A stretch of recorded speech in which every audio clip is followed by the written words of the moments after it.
Mudah-mudahan sekali lagi ini dipahami oleh jajaran keamanan agar tidak muncul bentrokan terus-menerus di masyarakat yang justru di-trigger sendiri oleh aparat keamanan yang berlaku represif terhadap kelompok orang, kelompok masyarakat yang akan melakukan kegiatannya dan menggunakan atau menunaikan haknya sebagai warga negara.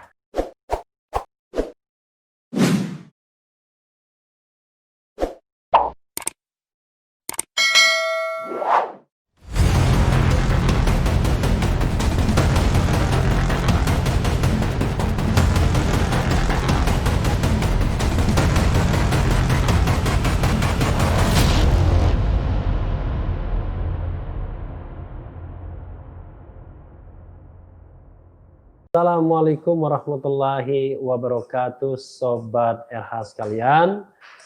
Jumpa lagi kita di channel yang keren ini, Keren Cadas. Kali ini saya mau menguber berita yang sebenarnya tidak mengenakan juga.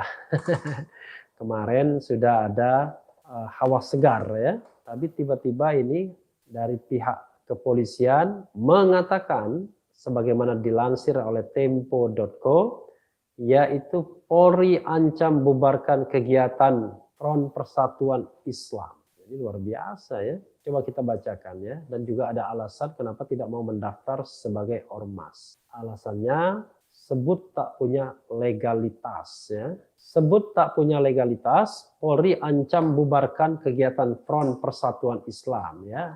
FPI juga tapi Front Persatuan Islam, Sobat RH sekalian. Kita lihat ya. Tempo.co Jakarta, Kepolisian RI mengancam bakal membubarkan seluruh kegiatan Front Persatuan Islam FPI di semua daerah yang mulai mendeklarasikan organisasi tersebut. Kepala Biro Penerangan Masyarakat Mabes Polri Brigadir Jenderal Rusdi Hartono menyatakan bahwa FPI sudah tak memiliki legalitas dan payung hukum sehingga pemerintah dalam hal ini polisi diperbolehkan untuk membubarkan organisasi itu setiap kali melakukan kegiatan di setiap wilayah. Waduh, gimana ya? Luar biasa.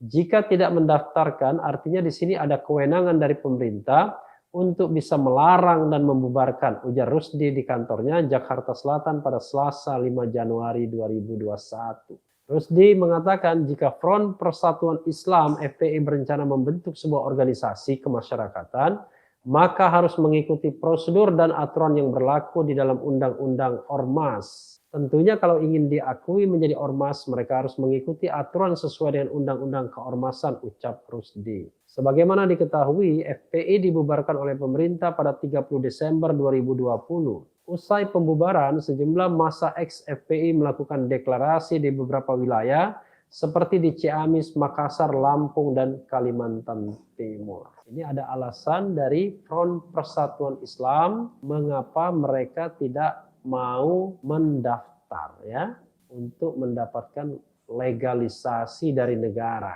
Kita bacakan ya. Alasannya adalah ya, kuasa hukum Front Persatuan Islam Aziz Yanuar mengatakan organisasi ya anyar pengganti Front Pembela Islam FPI ini akan didaftarkan ke Kementerian Dalam Negeri beralasan kebebasan bersikap bahwa Front Persatuan Islam FPI ini tak akan didaftarkan ke Kementerian Dalam Negeri. Aziz beralasan kebebasan berserikat dan berkumpul telah dijamin oleh konstitusi ya. Tidak akan ada daftar sesuai Undang-Undang Dasar 1945 pasal 28E ayat 3 Jungto putusan Mahkamah Konstitusi nomor 82 tahun 2013, kata Aziz ketika dihubungi Sabtu 2 Januari 2021 ya. Pasal 28E ayat 3 Undang-Undang Dasar 1945 ini menyatakan bahwa setiap orang berhak atas kebebasan berserikat, berkumpul dan mengeluarkan pendapat. Adapun putusan MK nomor 82 tahun 2013 menyatakan bahwa pasal 16 ayat 3 dan pasal 14 Undang-Undang Ormas yang mewajibkan organisasi memiliki SKT bertentangan dengan Undang-Undang Dasar 1945. Artinya, organisasi yang tak memiliki SKT bukan lantas dinyatakan atau dianggap bubar, melainkan hanya tidak terdaftar. Front Persatuan Islam dideklarasikan oleh sejumlah pentolan eks-Front Pembela Islam segera setelah diumumkannya surat keputusan bersama 6 menteri dan kepala lembaga. SKB itu berisi pelarangan berkegiatan untuk FPI, salah satunya lantaran tak memiliki SKT di Kementerian Dalam Negeri. Menurut Aziz, Rizik Syihab juga memberikan arahan pembentukan ormas baru setelah adanya SKB tersebut. Rizik disebutnya menanggapi kalem dan santai pembubaran organisasi yang berdiri sejak 1998 ini. Arahannya buat baru saja, sederhana dan singkat serta santai. Tanggapan beliau biasa saja, kalem dan santai saja, ujar Aziz. Ya, sobat era sekalian, ini agak aneh rasanya ya kalau kita belajar hukum ya, terutama hukum tata negara yang terkait dengan konstitusi dan hak asasi manusia. Karena sudah jelas bahwa putusan MK mengatakan bahwa yang namanya ormas itu terdiri dari dua, yaitu ormas berbadan hukum dan ormas tidak berbadan hukum. Nah, ormas yang tidak berbadan hukum itu ada dua juga. Ormas yang terdaftar di Kementerian Dalam Negeri ya, dengan memiliki SKT, surat keterangan terdaftar, dan ormas yang tidak mendaftar atau tidak terdaftar. Jadi sobat era sekalian, sama seperti partai politik. Jadi partai politik itu ada 4 jenis. Bahkan 5 jenis mungkin ya. Satu, partai politik deklaratif, yaitu partai politik yang baru dideklarasikan. Nah, karena dia baru dideklarasikan, ya tidak apa-apa dia melakukan kegiatan-kegiatan untuk melihat bagaimana massa, bagaimana animo masyarakat dan lain sebagainya. Sampai kemudian mereka bisa membentuk kepengurusan yang tersebar di 100% jumlah provinsi. Oh tidak, 75% jumlah provinsi, 50% kabupaten kota, dan sisanya kemudian memiliki kantor tetap, kepengurusan wanita, dan lain sebagainya, kepengurusan perempuan ya, untuk dapat didaftarkan di Kementerian Hukum dan HAM untuk memperoleh status badan hukumnya. Karena partai politik kalau tidak punya status badan hukum, maka dia tidak bisa lompat yang ketiga, yaitu menjadi partai politik peserta pemilu. Kalau dia tidak punya, kalau dia sudah lompat partai politik peserta pemilu, maka dia punya harapan untuk mengirimkan wakilnya di parlemen sehingga menjadi partai politik yang menempati kursi di parlemen nasional. Demikian juga dapat mengusulkan calon presiden dan wakil presiden. Tetapi partai politik yang tidak melakukan atau tidak ikut pemilu ya tetap bisa melakukan kegiatannya sebagai sebuah partai politik. Tapi kalau dia mau ikut pemilu, ditanya status badan hukumnya mana, lalu juga ditanya apakah lolos verifikasi sebagai peserta pemilu atau tidak. Jadi sobat era sekalian, aparat keamanan harus paham jelas bahwa yang namanya ormas itu legalisasinya bukan dari penguasa karena itu adalah hak asasi manusia, sudah melekat kepada warga negara dan warga negara berhak setiap saat itu berserikat dan berkumpul, termasuk mengeluarkan pendapat baik secara lisan maupun tulisan. Yang tidak boleh adalah mengganggu ketertiban masyarakat, ya, mengganggu keamanan dan juga melanggar hukum. Kalau itu dilakukan, maka ada legitimasi, ada legalisasi bagi aparat penegak hukum untuk apa? Untuk membubarkan kegiatan partai politik tersebut. Maksud saya kegiatan ormas. Ya, partai politik juga bisa dibubarkan kalau melanggar ketertiban umum atau melanggar hukum. Jadi sobat daerah sekalian, tidak bisa aparat kepolisian ujuk-ujuk membubarkan sebuah kegiatan ormas walaupun ormas itu belum mendaftar di Kementerian Dalam Negeri.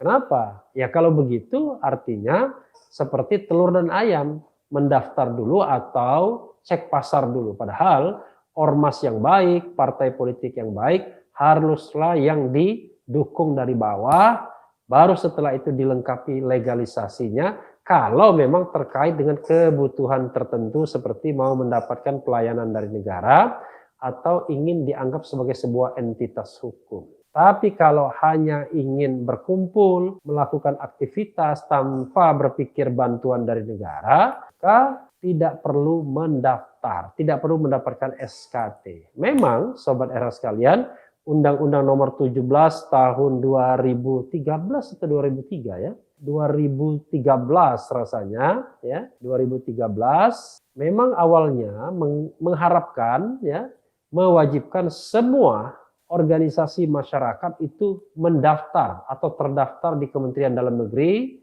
dan kalau tidak sesuai dengan tingkatannya ya, kalau di daerah mungkin didaftarkan di Kesbangpol sesuai dengan tingkatannya, dan kalau tidak maka tidak diakui sebagai ormas. Nah, inilah yang di-challenge di Mahkamah Konstitusi, sehingga Mahkamah Konstitusi mengeluarkan aturan bahwa tidak terdaftar pun itu bukan berarti kemudian bisa dibubarkan. Karena sekali lagi eksistensi sebuah ormas tidak digantungkan dengan ada tidaknya pengakuan dari negara, melainkan dari kegiatan atau aktivitas ormas itu sendiri. Mudah-mudahan aparat keamanan ya, dalam hal ini Kepala Biro Penerangan Masyarakat Mabes Polri Brigadir Jenderal Rusdi Hartono memahami betul tentang konstitusi dan hak asasi manusia, tidak menggunakan bahasa kekuasaan untuk melakukan tindakan-tindakan yang justru bisa dikatakan melanggar hukum, HAM, dan konstitusi. Tapi kalau Front Persatuan Islam dalam kegiatannya melakukan